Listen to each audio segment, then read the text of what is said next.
Oi, pessoal. Neste vídeo, a gente vai continuar o vídeo da parte 1, onde deu toda a construção da crise de 2008, desde o início, onde começa a falar quais foram os antecedentes, até, vamos dizer, toda a sofisticação do mercado financeiro e da criação da bolha imobiliária, que está prestes a estourar neste vídeo, e aí a gente vai ver as consequências. Então, para quem está vendo essa parte antes da outra, veja a primeira parte para entender toda a estrutura do que estava o mundo, para depois ver agora as consequências dessa parte, tá bom? Então, vejam e aproveitem. Vocês estão vendo aqui, só relembrando, esse gráfico aqui é o da inflação no mundo. Então, a inflação no mundo, o que aconteceu? Então, 2003, 2004, 2005, a inflação crescendo. Vamos para 2008. A inflação lá nas alturas. No que a inflação começa a crescer, vocês estão vendo, 3, 2, 3, 4, 4,80, vai para 8%, mais de 8% em 2008. Então, a inflação no mundo está crescendo. A gente tem um boom de commodities também. Então, o setor imobiliário nos Estados Unidos, vejam, o setor imobiliário vai construir prédios, tal, precisa de vigas de aço, ferro, então vai comprar minério de ferro. A China também tá crescendo como doida, então está fazendo, inclusive, várias obras, que tem Olimpíadas, e aí tem, assim, o mundo todo está crescendo, está vendo uma fase de crescimento muito grande e uma alta da inflação. Muito bom. Se vocês forem presidentes do Banco Central, olha a criatividade, hein? Se vocês forem presidentes do Banco Central e a inflação está subindo, o que vocês fazem? Sobe juros. Exatamente. É isso que vocês devem ter pensado, como todo presidente do Banco Central. Você vê que a criatividade é absurda. Então, vamos ver a taxa de juros? Então, vou voltar aqui à taxa do Federal Funds, que é a taxa base de juros dos Estados Unidos, e vamos ver o que aconteceu aqui. A gente tinha aqui de 2000 a 2004, e eu escondi aqui de propósito. Bom, o mercado imobiliário está subindo, a inflação está subindo, o Banco Central americano está subindo, e está subindo, e está subindo. Vamos subir mais um pouco? Vamos aumentar aqui, e subindo a taxa de juros. Tá certo? Só ver o seguinte, vamos lembrar, o que deu uma bela agitada no setor imobiliário foi o Banco Central ter reduzido a taxa de juros. Então, vejo que o Banco Central foi um grande propulsor desse crescimento lá do setor imobiliário. E quem está recuando, quem está tentando segurar tudo, também o Banco Central. Então, o Banco Central também tem boa parte da culpa no início e no fim, no estouro da bolha imobiliária. Então, e o Banco Central dos Estados Unidos foi crescendo a taxa de juros. Isso só começou a reverter quando veio o problema aqui em 2007. Então, 2007 já começa, no final de 2007, na verdade, metade de 2007, já começa a haver problemas ali na economia americana, sinais que a coisa vai reverter, e aí, em cinza aqui, outro momento de recessão. Então, aí agora, o que aconteceu? A gente ainda não estourou a bolha, mas assim, os juros estão subindo. Então, 2004, 2006 e tal, os juros foram subindo. Vamos voltar aqui para o papel. E aí vem o nosso amigo, cadê? O Juan, José, Mary, e assim por diante. Muito bom. Voltando ao começo. Steve e o Brad, eles são prime e super prime. Então, a gente empresta taxas baixas, dá bastante dinheiro para eles, oferece bastante crédito, e oferece taxas pré-fixadas. Afinal, eles são de garantia. Beleza. Juan e José, eles são subprime. Então, assim, apesar de tudo, não podemos esquecer que eles são arriscados. Então, a gente já empresta taxas maiores, 5%, 6% ao ano. Só que ao invés de emprestar para eles pré-fixado, a gente vai emprestar para eles a taxas pós-fixada. Isso quer dizer o seguinte, a taxa do nosso amigo Juan aqui, ao invés de ser 5%, agora está passando a 8%. Tá certo? A mesma coisa, a taxa do Zé está subindo para 8% ao ano. Tá? Aí algum de vocês pode falar o seguinte, não, mas de 5% para 8% não é uma grande diferença. É verdade. Só que não podemos esquecer que o Juan, ele não tem mais uma hipoteca. Ele tem 1, 2, 3, alguns vão ter 4 mais hipotecas. Então subiu de 5 para 8 em 3, 4 e 5 hipotecas. A mesma coisa aqui com você. E vejam, lá em 2007, quando eu vi a taxa de uma estabilizada, começou a cair. Quer dizer, o próprio mercado começou a falar assim, ó, tem limite quantas casas dá para comprar. E isso começou a se sentir. Então, as pessoas começaram a falar assim, não quero mais casa, chega, tá certo? Ou começa a parar de ter interesse, o Juan não quer comprar mais 6, 7, 8 casas, tá certo? Então, e além do mais, tem que dar um tempo para o mercado imobiliário tá se desenvolvendo. Então, assim, as pessoas têm que dar tempo de construir a casa, e morar e tal. Foi tudo muito rápido. O que acontece? O Juan chega a um ponto que fala o seguinte, ó, não dá. Vou subir a taxa aqui de 8 para 9. Pô, ficou mais caro, já não está dando aqui para pagar. E aí o Juan se viu na seguinte situação. Juan, José, Joe, Mary... eles ficaram na seguinte situação, poxa, a taxa está subindo, 9 e tal, não consigo mais pagar nas hipotecas. Eles cansaram, falaram assim, ó, não dá mais. Alguns já começaram a perder emprego, porque o setor imobiliário começou a ficar mais devagar. E aí, não tiveram dúvida. O Juan foi lá no banco, procurou a Jennifer, falou, Jennifer, como estás? Hello. Aí a Jennifer falou assim, tudo bem, Juan? E você? Então, Jennifer, é o seguinte, não vou pagar. Tá aqui as chaves. Pode pegar aqui, aqui as chaves aqui das hipotecas, tá certo? E pode ficar com as casas aqui. Vou morar lá com meus outros primos naquela casa lá que antes moravam 50, a gente vai voltar a morar os 50 lá. A Jennifer ficou desesperada e falou assim, Juan, não faça isso. Se você der calote nessas casas, não pagar, a gente vai tomar essas casas e você vai ficar com um nome sujo na praça. Aí o Juan falou assim, Jennifer, querida, deixa eu te explicar. Eu sou subprime, meu nome já é sujo.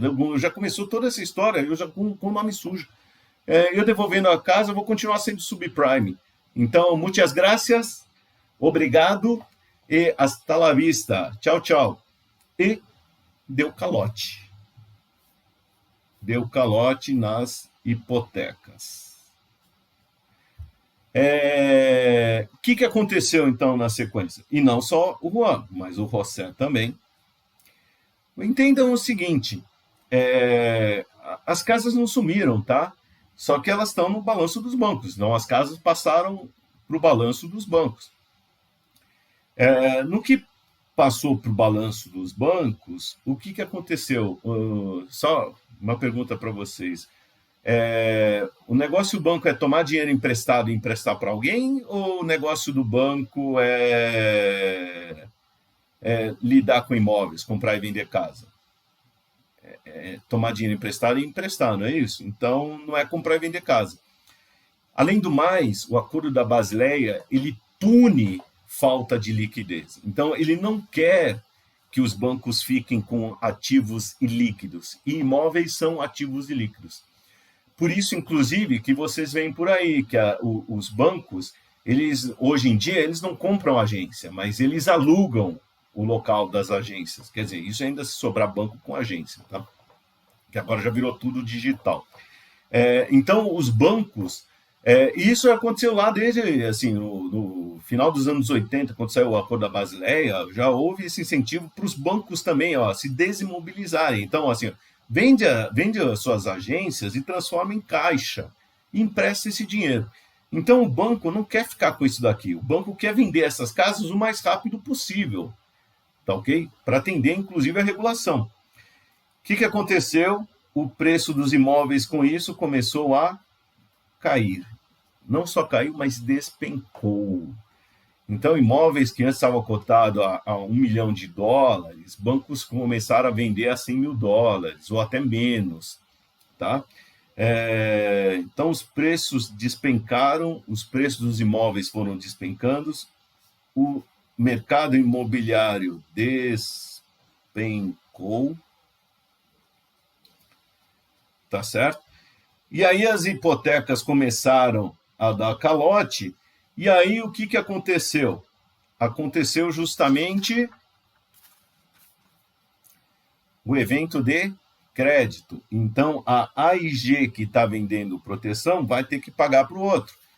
Então, a AIG começa a pagar para tudo que é lado, porque os bancos vão cobrando essas garantias, assim como os especuladores também. Outra coisa, muitos CDOs aqui, eles estavam concentrados nos subprimes e todos deram calote na mesma hora. Risco sistêmico, tá certo? E aí o que aconteceu? Essa estrutura do CDO foi virou pó mesmo. Ter o calote e o calote começou aqui, ó. A tranche sênior não recebeu, a tranche júnior, se a sênior não recebe, a júnior não recebe, e a tranche final do equity também não recebe. E aí começa a dar calote para tudo que é lado do mundo. A Fannie Mae, cheia de hipotecas aqui, e até o Brad resolveu dar calote. Falou assim, até eu vou embora disso daí, porque essa situação não coisa. E aí começou a dar calote para tudo que é lado. A Fannie Mae, então aqui, a Fannie Mae e a Ginnie Mae praticamente quebraram, tanto que foram resgatadas pelo governo americano. Então veio aí o governo americano que foi resgatar, tá certo? O governo americano resgatou, porque senão ia quebrar todo o sistema financeiro imobiliário. A AIG, que vendeu o CDS para tudo que é lado, sem fazer a sua gestão de risco, praticamente quebrou. Então, o governo americano injetou aproximadamente $80 bilhões aqui. E por que o governo americano injetou $80 bilhões? Através da compra de ações, tá? Da AIG. Então, foi assim, ele não emprestou dinheiro, no caso da AIG, ele comprou ações. A AIG emitiu praticamente $80 bilhões em ações preferenciais que o governo americano comprou. E por que o governo americano ajudou aqui a AIG? Pelo seguinte, lembre-se que os bancos emprestavam dinheiro, faziam seguro com a AIG. E por causa dos calotes aqui, ó, os bancos tinham também, ó, hipoteca subprime e de outros, que o banco começou assim, ficou assim, ó, sem liquidez, e muitos bancos quebraram por falta de liquidez, não é porque não tinha ativo, mas os ativos deles eram imóveis e o preço dele despencou. Então, seu ativo passou a não valer quase nada. E você tinha que cumprir os seus compromissos com quem tinha um CDB, tá certo? Uma outra aplicação aqui. Então, os bancos se viram sem liquidez, muitos bancos se viram sem liquidez e alguns tinham feito seguro com a AIG, e a AIG, como todo mundo estava dando calote de uma vez, ela ia quebrar. Para não quebrar, o governo americano injetou via ações os $80 bilhões. Porque uma forma do governo americano fazer com que o dinheiro chegasse aos bancos e o mercado, o sistema financeiro como todo não quebrasse. Então, ajudar a IG era um meio de você ainda manter os bancos que já estavam combalidos, já estavam mal das pernas, não quebrarem de vez. Tá joia? Alguns perderam aqui, né? Paciência, nem todo mundo pode se salvar, assim como os bancos perderam nisso. Assim como outras estruturas também que foram quebrando nessa brincadeira. Teve gente que ganhou dinheiro? Teve especulador aqui que investiu com a AIG, também ganhou dinheiro. Quem ganhou dinheiro? Por exemplo, o especulador aqui que fez o seguro com a AIG. Então ele viu que, olha, tem problema aqui nesse mercado e vou aproveitar disso.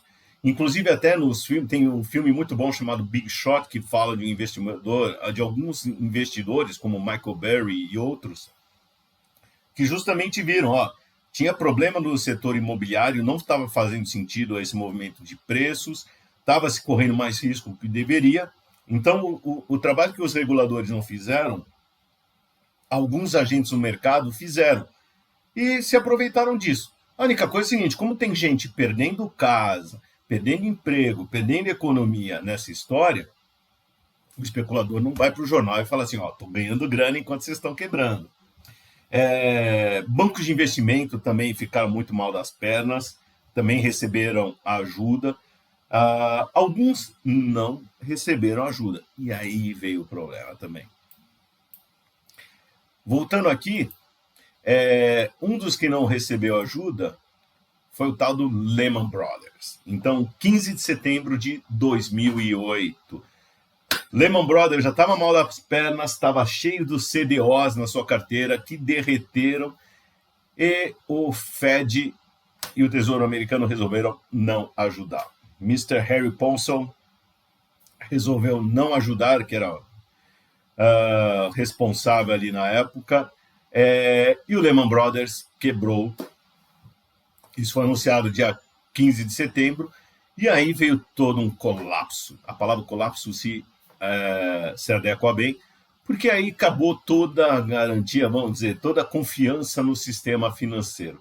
Afinal, é o seguinte, se a gente parar para pensar um pouco, puxa, se o governo americano não está ajudando, o Tesouro e o Banco Central dos Estados Unidos não estão ajudando uma das instituições mais antigas, respeitadas, que era o Lehman Brothers, imagina eu que invisto em outros países, como por exemplo no Brasil, ou outras economias, como Grécia, Portugal e assim por diante. Aí acabou a confiança geral e aí estourou a crise pelo resto do mundo. Entre nós, minha opinião pessoal, e não é só minha, de alguns, deveria ter ajudado, ou pelo menos de outra forma. Inclusive, uma coisa que é muito questionada, inclusive nesse artigo da The Guardian, a questão é, poxa, você ajudou alguns, então, por exemplo, o Fed ajudou o JP Morgan, por exemplo, a comprar o Bear Stearns, JPM, BST, mas não ajudou o Lehman Brothers. Eles têm uma desculpa para isso, mas poderia ter feito um esforço, uma mudança na legislação, algo para ajudar e evitar esse colapso global. O Mr. Harry Paulson poderia ter pego o telefone e ligado para outros responsáveis, ministros de finanças, Banco Mundial, assim por diante, ter trocado uma ideia e para analisar os impactos que teriam não somente nos Estados Unidos, mas na economia global.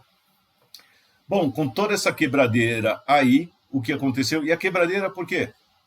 Toda a garantia dos imóveis, os preços dos imóveis despencaram. Não é que os imóveis sumiram, eles estavam lá, mas os preços despencaram, eles não valem mais isso.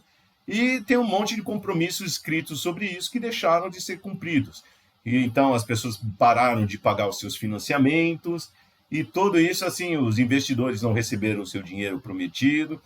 Quem deu seguro teve que pagar e não estava coberto para esse risco. E aí, para tentar salvar, aí o Harry Paulson também começou a se mobilizar e lançou o TARP, Troubled Asset Relief Program. E aqui vocês estão vendo nessa foto, tem aqui alguns dos principais, para não falar os principais, CEOs dos grandes bancos dos Estados Unidos. Então, tem aqui do Goldman, do JP Morgan, e aí vai. Aí falando num testemunho ao Senado dos Estados Unidos, esse programa foi aprovado pelo Congresso americano, foi um programa de $1 trilhão, mas não se pagou todo esse valor, tá ok? Então, até para vocês verem aqui, mas olha o tamanho da ajuda. Tem esse site bastante legal, o Bailout Tracker, que ele mostra justamente o seguinte, olha, como é que foi a ajuda aqui, desse programa desse bailout, esse programa de ajuda, né, do TARP. Então, apesar de ter sido aprovado $1 trilhão, ele não desembolsou tudo isso, então ele desembolsou aqui, ó,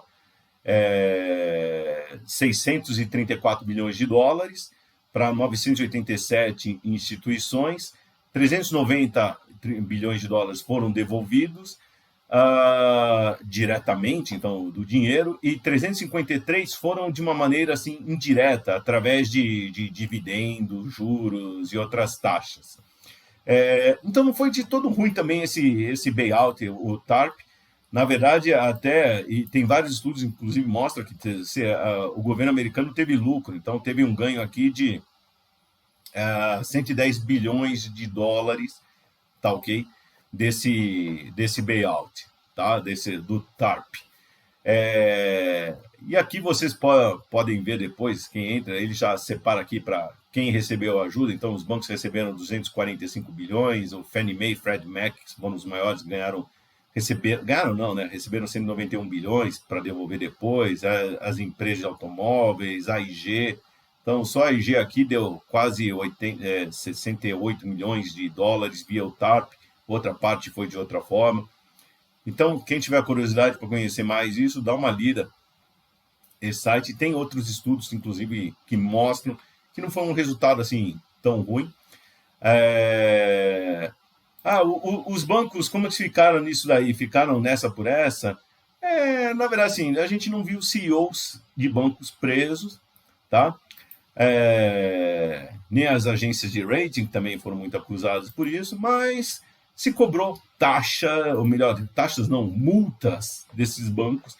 Então, isso é uma notícia aí de 2017. Desde a crise, os bancos já foram multados em mais de 321 bilhões de dólares, tá? E estão pagando essas multas, até porque se não pagaram, vai parar de operar como reflexo. Mas muito mal foi criado, muitos danos foram causados por essa crise, que tem vários efeitos. Então, ou melhor, várias origens, como a gente já discutiu, muito problema vamos dizer, de conformidade ou compliance, muito problema de gestão de risco. Então, se a IG gerenciasse melhor o seu risco, o que a gente veria aqui, se ela gerenciasse melhor o risco, ela faria menos dessas operações com outros. Ela poderia ver o seguinte: legal, eu vou te vender CDS, mas você é o cara que está correndo o risco? Não. Então, uma coisa até que é questionada é, por exemplo, quando eu tenho um exemplo até que tem dentro do filme do Inside Job, o trabalho interno, ele fala assim, quando eu tenho uma casa, eu faço o seguro da minha casa. O CDS, ele permite que você faça o seguro da sua casa, que o seu vizinho faça o seguro da sua casa, que o seu parente faça o seguro da sua casa, ou seja, é a mesma casa, mas meia dúzia, 20 pessoas, 50 pessoas estão fazendo seguro da mesma casa. Isso quer dizer, se a casa pegar fogo, 50 pessoas vão receber o valor dessa casa.